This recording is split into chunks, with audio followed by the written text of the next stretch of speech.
back on the point. My name is Marcus Smith. Of course, Akil and Easy are by my side. The SWAC volleyball tournament is approaching us, and of course, TSU has the #1 seed, and they get to play Alcorn State, the #4 seed.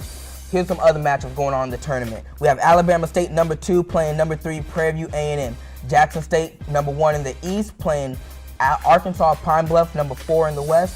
#2 Southern gets to face off against Alabama A&M. Fellas, volleyball is underway, postseason. I'm very excited. You guys, check this real quick, okay? Listen.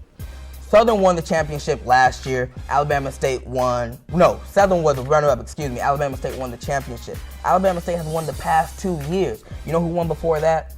Jackson State for another 2 years. That's a sleeper pick right there.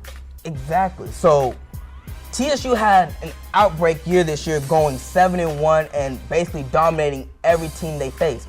Where do you see them making their place in the SWAC tournament, as opposed to a Jackson State or Alabama State, some familiar faces that we see win the SWAC championship? I just feel like they're the #1. They're not the #1 team for no reason. They've backed it up with strong play, led by Taylor Dickerson and Robin Stiggers, our good friends. So I just feel like they've been playing the level and intensity they're playing at. They know that bringing the SWAC championship back home to TSU is urgent. So I think that's what's key for them and big. So I just feel like as long as they're the #1 target, they know what's behind them. They see Southern. We were all there at the game, and we saw how how they got and how they rallied to beat Southern in a great game, one of the top volleyball game in the SWAC this year. So I feel like they have the target, they have the grit, the determination, and the desire to bring home the SWAC championship. And talking to the players, it's like they determined, like they know it's one game at a time. And I feel like TSU is too strong. You say Taylor Dickinson, and you got Callie Fluke as well. Mm-hmm. The thing about this team right here,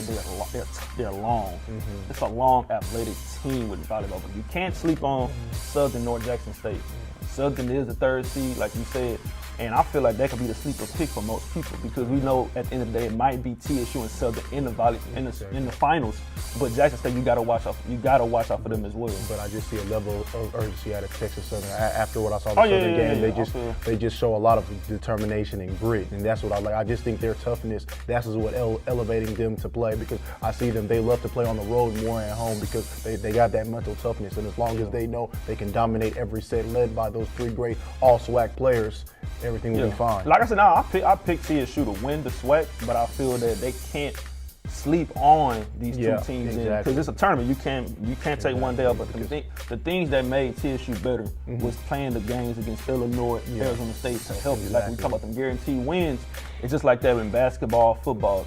Even though if you lose those games, it still gives you a confidence booster when you go into SWAC play, because it's almost like a preseason almost when it comes to SWAC teams, other conferences with lower mid-major conferences. So I feel that them games against Illinois, Arizona State helped them play against the likes of Alcorn, Grambling, Southern, Jackson State, likes of those teams. So I feel that TSU is too powerful. They're too confident right now. They're on a high right now. So I feel that they could take over. They're going to win the SWAC championship. Coach, and Marcus, you know as well as anybody, Coach just got them playing with intensity as well as anybody in the country. And you're right, Easy. I spoke to Coach Adams, and her main thing is taking it game by game and continuing to play volleyball as the way they do in practice and the way they've been doing all season long. I spoke with Taylor as well, and she said they're the big dogs going into the tournament, and now's the time that they just have to go. They just have to fight. It's going to be a real interesting SWAC tournament. I can't wait to see the results from that. When we get back, we also have some big news out of UFC. That's right. Yeah, Ronda Rousey, she took a beating. These guys are going to talk about that in a little bit. You stay tuned. You're watching The Point.